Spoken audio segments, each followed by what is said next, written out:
Hello, Mr. Buffett, Mr. Munger. My name is Kevin Truer from Chicago, Illinois.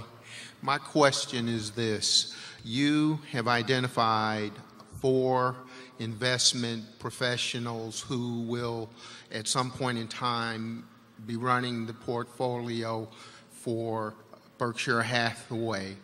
What was the criteria that you used to select the 4 people, and what will be the criteria for evaluating them going forward? Yeah, the criteria for selecting, I think we laid out pretty well in the 2006 annual report. We obviously look for people that have had pretty good records, but that criteria alone is nowhere near sufficient to come up with the candidates we want. I mean, we care enormously about human qualities, and we think we can make that judgment in some cases, and in some cases we can't. I mean, and it's no negative vote on people we skipped over. We just decided we didn't know whether they would be the right kind of person. We made an affirmative judgment on 4 as to both their ability and their integrity. And I would like to, there was one other item in here, I believe, which I think achieved a little added relevance in the last year. I said, we therefore need someone genetically programmed to recognize and avoid serious risks, and then I put in italics, including those never before experienced. And then I said, certain perils that lurk in investment strategies cannot be spotted by use of the models commonly employed today by financial institutions. Well, I think that proved to be somewhat prophetic of what happened last year. All of these places had models. I mean, the major banks, the major investment banks, and they would meet weekly at a risk committee probably and go over their models, and all of the statistics would be printed in nice columns and everything. And they didn't have the faintest idea what risks they were involved. You really need, in the investment world, someone very solid, someone you trust, reasonable analytical skills, but you also need someone that actually can contemplate problems that haven't popped up yet, but which are starting to become possibilities in terms of new financial instruments or new behaviors in markets and that sort of thing. And that's a rare quality. I mean, that inability to envision something that doesn't show up in your past model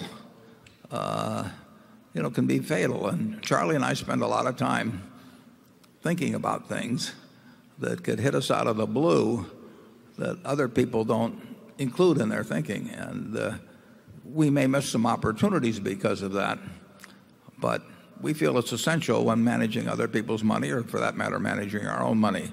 So I would say that you might go back and read the 2006 annual report again, but those are the criteria we're looking for, and we have identified as being met by the 4 people we're thinking about. Charlie?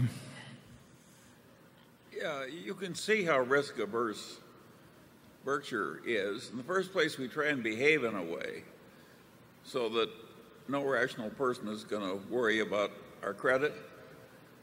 And after we've done that, and done it for many years, we also behave in a way that if the world suddenly didn't like our credit, we wouldn't even notice it for months, because we have such liquidity and are so unlikely to be unable to be pressured by anybody.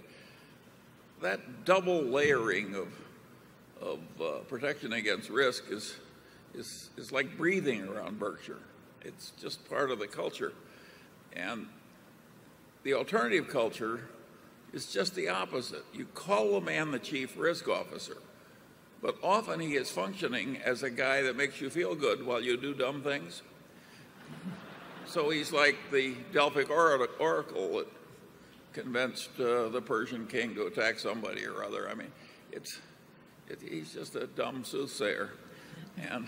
And how can a guy be dumb when he's got a PhD and he can do all this advanced math? Well, you can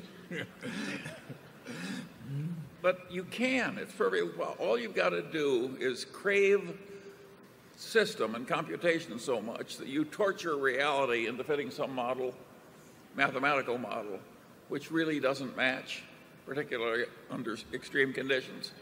And then because of this work that you're putting into everything and these computations about daily trading risk and so forth, you feel confident that you've clobbered the risk, but you haven't. You've just clobbered up your own head. I'll even applaud that one. We really want to run Berkshire so that if the world isn't working tomorrow the way it's working today, and it's working in a way nobody expected, that we don't have a problem. We do not want to be dependent on anybody or anything else. And yet we want to keep doing things. So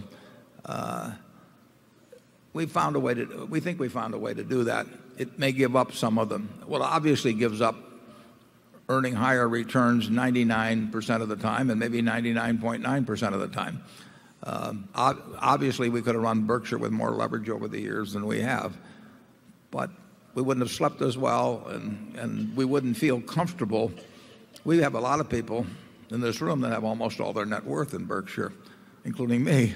And we wouldn't feel comfortable running a business that way. Why do it? I mean, it just doesn't make any sense to us to be exposed to ruin and disgrace and embarrassment and for something that's not that meaningful. If we can earn a decent return on capital, what's an extra percentage point? It just isn't that important. So we will always try to behave in a way that A, is not dependent on anybody else evaluating the risk except for us. It cannot be farmed out.